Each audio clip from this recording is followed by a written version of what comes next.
You may have seen one of our programs about the water situation in the West Bank. It's scandalous how little water those people have. But for Gaza Strip compared to the West Bank is heaven. We'll be talking about the water situation in the Gaza Strip with Palestinian George Rishmawi. Good evening. Good evening, Stan. So tell us a bit about your background, who you work for and such. George Rishmawi. I am from the town of Bet Sahur, suburb of Bethlehem. I work in Jerusalem as the advocacy officer for the Near East Council of Churches. I'm told from people who have gone to the Gaza Strip that the water is undrinkable, revolting, but people drink it. Why is this? Because the quality of water that's available from the shallow coastal aquifer is totally high salinity and already contaminated with fecal and total contamination. So, and in addition, for raw sewage water has been seeping into the aquifer lately. So the water there is it's like when you touch it as if you're touching oil. It is not adequate for animal, plant, agriculture, or for human consumption. The water quality in Gaza is very miserable. There are documents available from a British Mandate time that the coastal aquifer has been dying from about 1935, and overpumping as well of the water. Was that word you said? Overpumping of the water, over extraction, overpumping of the water, and over the extraction of water from the aquifer has raised the salinity, number one, and in addition to that, with sewage running into the aquifer lately, made the water quality in Gaza unbearable. So already in the 30s they were having problems. Then they have all these refugees come in the 40s, and then the sewage problem adds to it. Yeah, definitely. And the entire coastal aquifer, which was beyond the Gaza Strip as well, is actually the one the documents available about. The entire coastal aquifer has been dying from that time. Some scientists say that the coastal aquifer might repair in 100 years. Some people say it will never repair.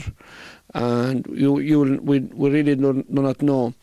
Currently, the water quality that's available from this aquifer is very low and highly contaminated, especially with nitrates. That's causing people to get sick, kidney failures, stones in the kidneys and livers, blue baby syndrome. What is that? Blue baby syndrome with high nitrates called the blood vessels to narrow down. So when babies are born, they're born suffocating, lack of oxygen, so they are born blue. I assume Palestinians try to buy water on the Gaza Strip. As you know, Palestinians in the Gaza Strip, the biggest majority are living below poverty line, when their daily income is below $3 a day, and they still have to buy water from private vendors, from different, even municipalities try to get water from private vendors as well, through the network or through tankered water. So that's why people have to mix this water from the aquifer and with desalinated water so they can afford it. Water in Gaza is very expensive. The biggest majority of the people in Gaza cannot afford such high quality of water. Where the people who can afford it, where does this water come from? Some water, there are parts of the aquifer where people are getting, until now, good, bearable quality of water, and they use it by tanks, and there are places they have to buy from smaller desalination plants available in Gaza. So this water, it is really expensive. So, and most of the people have to mix it with other existing aquifer water. This is how it's working. They don't get any water from Israel? Of course not. The Israeli national water carrier passes by the borders of Gaza, which is taking water from the Sea of Galilee to the Negev to plant roses and to take it for military purposes as well. And now people in Gaza are not getting any kind of water from Israel, which is actually something that will be very helpful if Israel can help with providing fresh water for the people of Gaza who are really dying from low quality of water. Now, what about the purification of wastewater? How you mentioned it a little bit, but how adequate is the getting rid of the bad stuff? With the blockade in Gaza, denying engines, new pipes, and spare parts for the treatment plants for Gaza, was a real problem. So we are ending up right now, we're having huge sewage lakes that are available in different places in Gaza. These lakes are seeping into the aquifer. And these lakes, one of the lakes exploded at a village a few years ago, which caused a lot of damage to the village. It's causing a lot of environmental damage. Didn't some people die in this sewage flood? I really don't remember, but it destroyed many homes. Currently, some of them might explode on some of the people. Some of the sewage is running raw directly to the sea, where people depend on the sea for harvesting fish and where children swim. This is causing a huge environmental problem. You just imagine there are 1.5 million Palestinians where the biggest majority of their sewage is being not treated at the moment. When it goes into the Mediterranean. It goes in the Mediterranean, it goes into large lakes, and many agricultural land has been completely contaminated by this sewage, where people cannot use these agricultural areas anymore because sewage leaked into it. Now, the Israelis do they let chemicals in that people need to treat sewage? All the chemicals needed for sewage treatments are not coming in. We are facing a big problem by not allowing the chemicals and the spare parts for water treatment to come in. And they won't even let the UN bring it in? Not the UN, not anybody else bringing in. People are having difficulties with the blockade in Gaza. The blockade in Gaza is affecting the situation of water and the deterioration of the environmental situation in Gaza very badly.